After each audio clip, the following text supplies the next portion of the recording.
옛날 어느 시골 마을에 아들 하나를 둔 가난한 과부가 살고 있었습니다.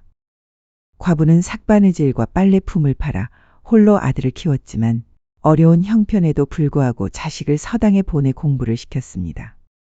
15살이 된 아들은 홀로 고생하는 어머니를 돕기 위해 쉬는 날이면 산에서 나무를 해오고 밤에는 어머니 옆에서 책을 읽거나 피리를 불며 외로움을 달래주었습니다. 그러던 어느 날 아들이 나무를 지고 집으로 돌아왔을 때 마침 시주를 온 스님과 마주쳤습니다. 어머니는 쌀독을 긁어 겨우 바닥을 덮을 정도의 보리쌀을 시주하며 가난한 처지를 사죄했습니다. 보잘것없는 시주에도 어머니의 진심을 느낀 스님은 쌀을 받고 나무찜을 맨 아들을 유심히 살펴보더니 혀를 끌끌 차는 것이었습니다. 어머니는 불길한 예감의 아들을 방에 들여보내고 스님께 조용히 물었습니다. 대사님, 혹시 제 아들에게 무슨 불길한 일이 있사옵니까? 스님은 조심스럽게 말했습니다.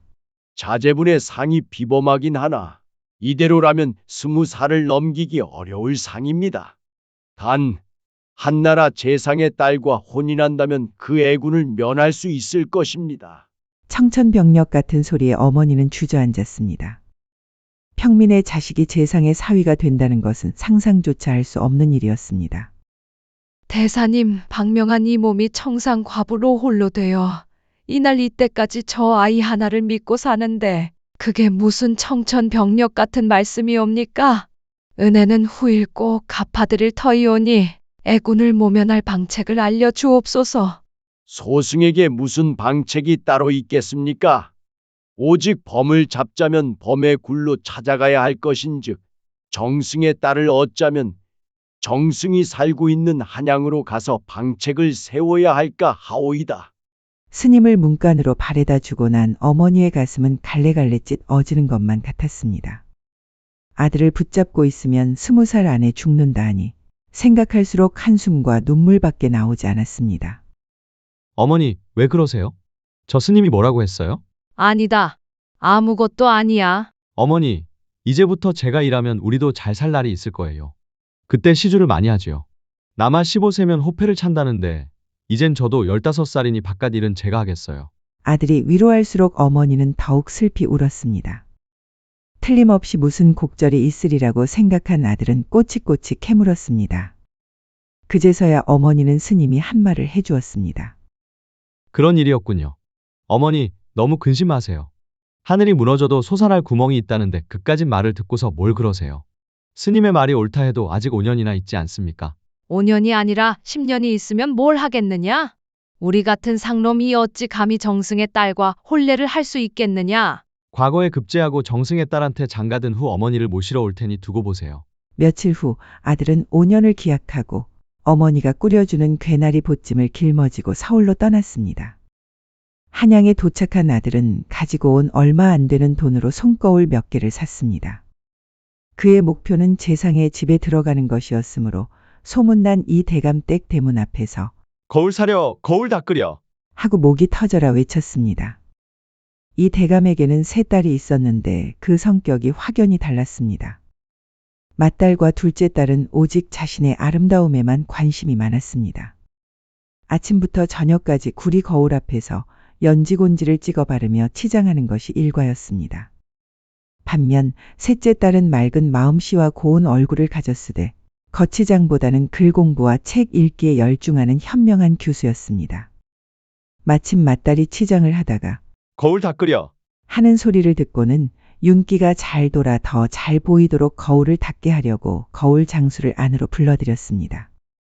아들은 재상댁에 들어가 머슴이라도 되어야 계획을 이룰 수 있다고 생각했으므로 이미 한 가지 꾀를 품고 있었습니다. 그는 겉으로는 거울을 열심히 닦아주는 척했지만 맏딸과 둘째 딸이 잠시 한눈을 파는 순간을 노려 그들이 아끼던 구리 거울을 일부러 손에서 놓아 땅에 떨어뜨렸습니다. 거울은 와장창 소리를 내며 산산조각이 났습니다. 애지중지하던 거울이 깨지자 맏딸과 둘째 딸은 격분했습니다.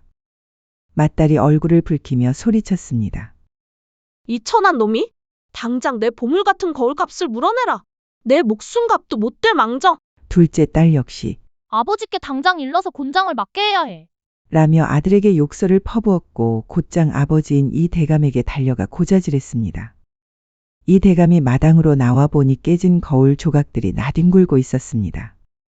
대감은 크게 화를 내며 거울 장수에게 호통쳤습니다. 내 이놈 감히 재상의 집에서 귀한 물건을 깨뜨리고 무사할성 싶으냐? 당장 거울 값을 물어내라. 아들은 그 앞에 무릎을 꿇고 두 손을 모아 공손히 애원했습니다. 대감님, 소생에게는 당장 가진 것이 몸에 걸친 옷 외에는 아무것도 없사옵니다. 소인은 조실부모하여 홀로 떠도는 불쌍한 몸이옵니다. 이 귀한 거울을 깬 죄는 죽어 마땅하오나 청컨대 대감댁의 종이 되어 평생 거울값을 치르겠습니다. 대감은 미심쩍어하며 종들을 시켜 아들의 몸을 수색하게 했습니다. 이놈이 거짓말을 하는지 확인해 보아라. 종들이 아들의 몸을 샅샅이 뒤졌으나 팔다 남은 손거울 몇 개와 푼돈이 전부였습니다. 이 대감은 잠시 생각에 잠겼습니다. 깨진 거울 값은 기껏해야 몇 양이지만 이 젊고 튼튼한 장정을 종으로 부린다면 그 이득이 훨씬 크겠구나. 결국 그는 만족스러운 미소를 감추며 못 이기는 척 대답했습니다. 내 정성이 가상하니 그리하도록 하겠다. 이제부터 너는 거울 값을 갚기 위해 이 집의 종이 될 것이다. 이리하여 아들은 바라던 대로 재상댁의 종이 되었고 거울을 깨고 들어왔다는 뜻으로 파경노라 불리게 되었습니다. 예, 파경노야, 어서 일어나 마당을 쓸어라. 예, 파경노야, 새순물을 떠오너라. 꼭두 새벽에 청지기가 깨워서 일어나면 뒤이어 맏딸과 둘째 딸이 눈코 뜰 새 없이 일을 시켰습니다. 밤에는 발 씻은 물까지 버려야 했습니다. 하지만 셋째 딸만은 잔심부름을 시키지 않고 오히려 두 언니들의 눈을 피해 파경노한테서 바깥 세상 이야기도 듣고 함께 글을 읽기도 했습니다. 두 사람이 만나는 곳은 정승 집 후원 깊숙한 곳, 사람들이 발길을 끄는 낡은 정자였습니다. 대나무 숲에 둘러싸여 있어 아무도 그들을 찾지 못하는 이곳은 파경노가 쌍청각이라 이름 붙인 두 사람만의 아지트였습니다. 파경노, 이 시간에는 언니들이 서책을 읽는 줄로 아시니 괜찮을 것이요. 오늘 아침엔 숙모님께서 일찍 일어나라 하셔서 얼마나 조마조마했는지 몰라요. 아가씨, 오셨습니까? 이 누추한 곳에 오시느라 고생하셨습니다. 별 말씀을. 책 읽는 재미로 제가 여기를 오지 않습니까? 어제 읽던 맹자의 민익위 편 그 뒷부분을 마저 읽어봅시다. 셋째 딸은 품에서 작은 책 한 권을 꺼냈고 파경노는 주변을 살핀 후 함께 돗자리에 앉아 나지막이 책을 읽었습니다. 아가씨, 이 구절을 보십시오. 백성이 가장 귀하고 사직은 그 다음이며 임금이 가장 가볍다. 상민 인재가 감히 말씀드리자면 백성을 하늘처럼 여기는 마음, 이것이 세상의 근본이라 생각합니다. 맞아요. 그 깊은 뜻을 알면서도 세상이 이치를 따르지 않으니 안타까울 따름입니다. 파경노는 비록 신분이 낮다 하나 학문과 통찰은 이 나라의 어떤 선비 못지않습니다. 저는 파경노가 장차 큰 인재가 될 것이라는 것을 짐작하고 있습니다. 아가씨의 그 말씀 하나가 제가 이 고난을 견뎌낼 힘이 됩니다. 소인이 재주를 펼칠 날이 온다면 아가씨께 받은 은혜를 반드시 갚겠습니다. 은혜라니요. 우리 둘은 서로 마음이 통하여 글을 나누는 사이입니다. 이리 숨어 만나야 하는 처지가 서글프군요. 파경노는 셋째 딸을 위로하기 위해 허리춤에서 피리를 꺼냈습니다. 자, 마음을 달랠 겸 오늘은 새로 지은 곡을 들려드리겠습니다. 아가씨를 향한 제 마음을 담았습니다. 파경노가 정자에 기대앉아 피리를 불기 시작했습니다. 피리 소리는 구성지고 구슬펐으나 맑고 힘이 있어 듣는 이의 마음을 울렸습니다.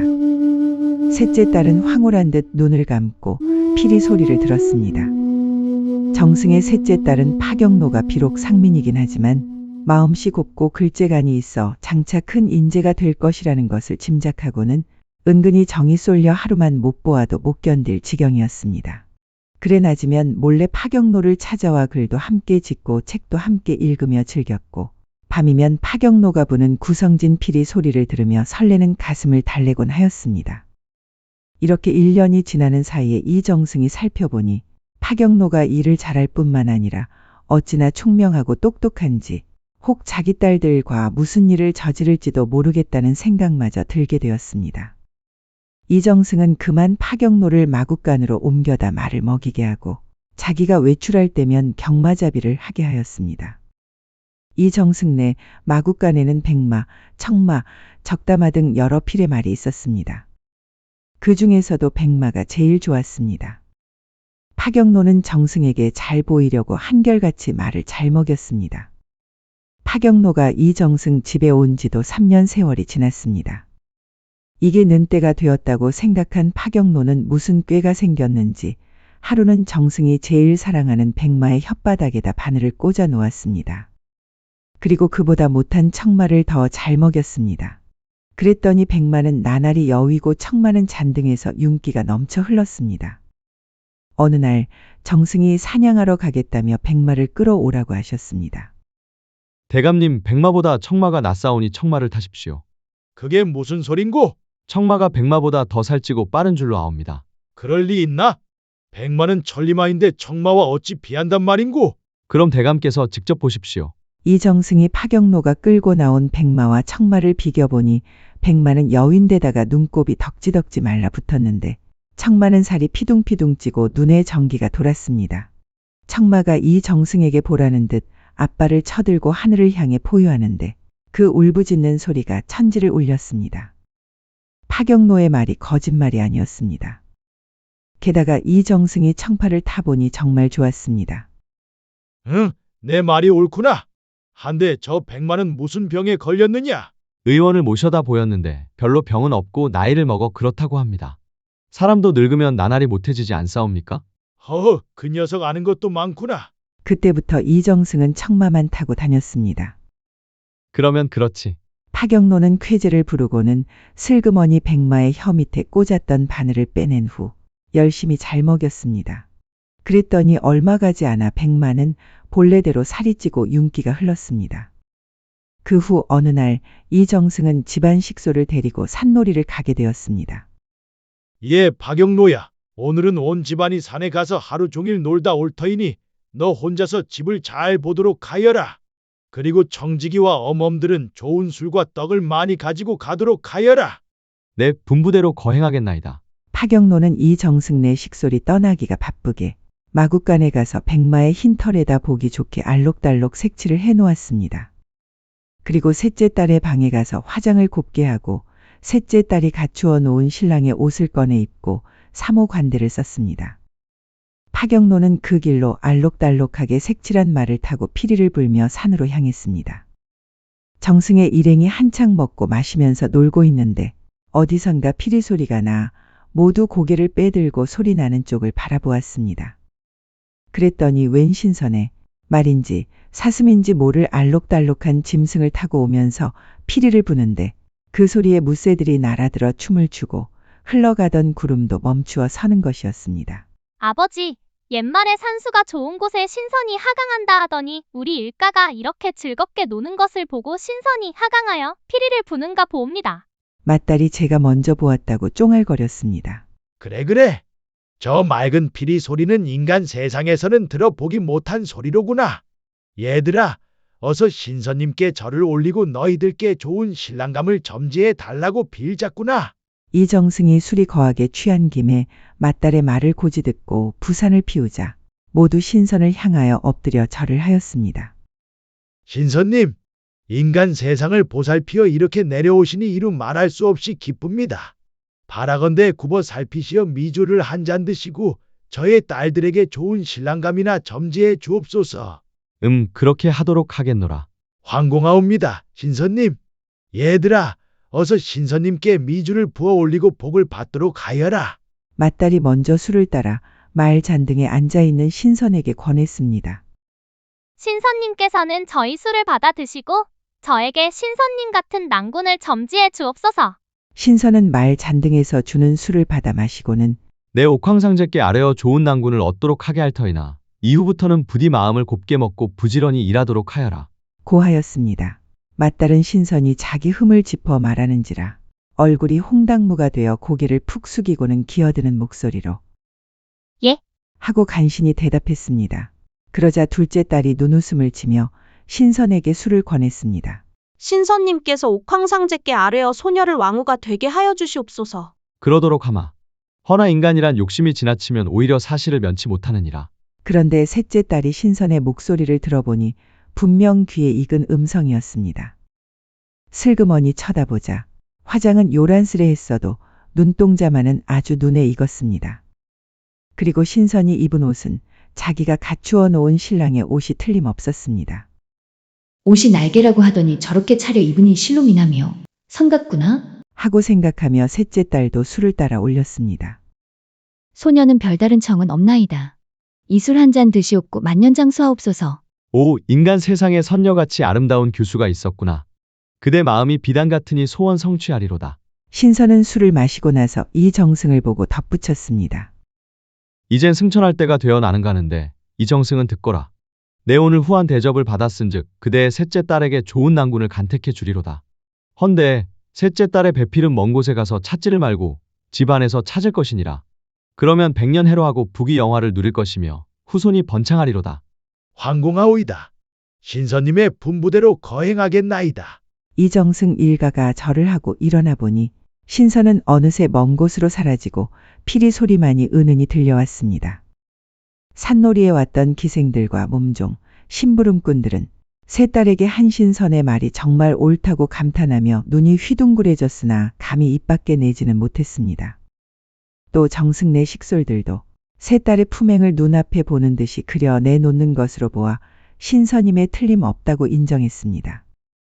정승네 일행이 집에 돌아오니 허술한 옷차림의 얼굴은 떼투성이고 더벅머리인 파경노가 대문을 열어주었습니다. 그새 파경노는 말에 먹인 물감을 씻어놓고 신랑의 옷도 제자리에 갖다 놓았으며 남루한 옷으로 바꿔 입었습니다. 그러나 이 일을 알 리 없는 맏딸과 둘째 딸은 자기들이 망신당한 일을 숨기기라도 하려는 듯이 자기들이 오늘 신선을 보았는데 정말로 미남이더라고 자랑을 늘어놓았습니다. 오직 셋째 딸만이 자기 방으로 달려가 농문을 열고 살폈습니다. 화장품을 보니 반 정도 축이 났고 옷도 자기가 포개 놓은 대로가 아니었습니다. 모든 것을 눈치챈 셋째 딸은 오히려 가슴이 콩콩 뛰는 것을 어찌할 수 없었습니다. 이정승이 신선을 만나 세 딸이 신선의 축복을 받았다는 소문이 하룻밤 사이에 한양에 쫙 퍼졌습니다. 그러자 이튿날부터 청혼자들이 문턱이 닳도록 몰려드는 바람에 이정승은 반년도 못 되어 맏딸과 둘째 딸을 재상내 집안으로 시집 보냈습니다. 하지만 셋째 딸이 문제였습니다. 지난 1년 동안에 들어온 청혼 가운데 19은 셋째 딸한테 들어온 청혼이었지만 신선의 분부를 자기 귀로 직접 들었기 때문에 이정승은 승낙할 수가 없었습니다. 그렇다고 집안에서 셋째 사위를 찾자니 모두 종이 아니면 머슴들이라 찾을 수가 없었습니다. 이 무렵 셋째 딸이 몰래 마국간으로 찾아왔습니다. 그날 산놀이 때 하강하신 신선님은 그대가 아니오이까? 파경노는 자기가 꾀한 노릇이라 아무 소리 못하고 다음 말을 기다렸습니다. 그대가 짐짓 거오를게요. 소녀를 만남은 하늘이 정한 연분인 줄 아옵니다. 하오나 장원 급제를 못하시면 부친의 윤허를 받기 어려우니 부디 명심하여 오는 해에는 과거를 보도록 하옵소서. 파경노는 워낙 남달리 총명한 데다가 어머님과 셋째 딸의 사랑을 가슴 깊이 간직했는지라 열심히 글을 익혔습니다. 이듬해 조정에서 대과가 열리게 되자 막내딸은 아버지에게 간청했습니다. 이번 과거의 시제를 정할 때 산에서 신령을 만났던 일과 신령이 마지막에 당부했던 말을 은유적으로 담아 글귀를 내달라고 요청했습니다. 이대감은 딸의 뜻에 깊이 공감하며 흔쾌히 허락했습니다. 그날 밤 셋째 딸은 파경노에게 과거의 시제와 그 뜻을 상세히 일러주고 과거를 보러 갈 때 입을 옷과 필요한 필묵을 정성껏 준비해 주었습니다. 과거를 치른 후 답안지를 심사하던 이대감은 마음에 드는 글이 없어 내내 실망했습니다. 그러던 중 거의 마지막에 들어온 답안지 한 장을 펼쳐보는 너무나 기쁜 나머지 춤이라도 추고 싶었습니다.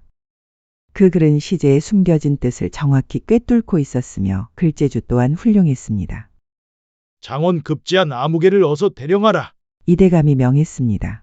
잠시 후 방에 들어선 젊은이는 키가 훤칠하고 풍채가 당당했습니다. 가까이 오라고 하여 얼굴을 확인하던 이대감은 눈을 비비며 다시 보았습니다. 아니, 이 이자는 파경로가 아니냐? 예, 대감, 소임 파경로가 맞습니다. 내가 바로 이 장원 답안지를 제출한 자란 말이냐? 그러하옵니다. 내가 언제 글을 배웠단 말이냐? 실은 대감 댁에 오기 전부터 10여 년간 글을 익혔사옵니다. 이대감은 깊이 감탄하며 즉석에서 시험을 냈습니다. 글귀를 내어주자 파경노는 막힘없이 짝을 맞춰 대구를 지었습니다.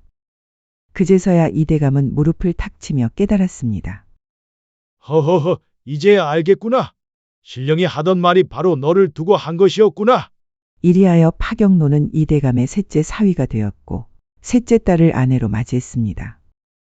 그는 장원 급제한 재능으로 벼슬길에 올라 입신양명하고 그 후 고향에 계신 노모를 모셔다 효도하며 부부는 아들, 딸 놓고 오랫동안 행복하게 살았습니다.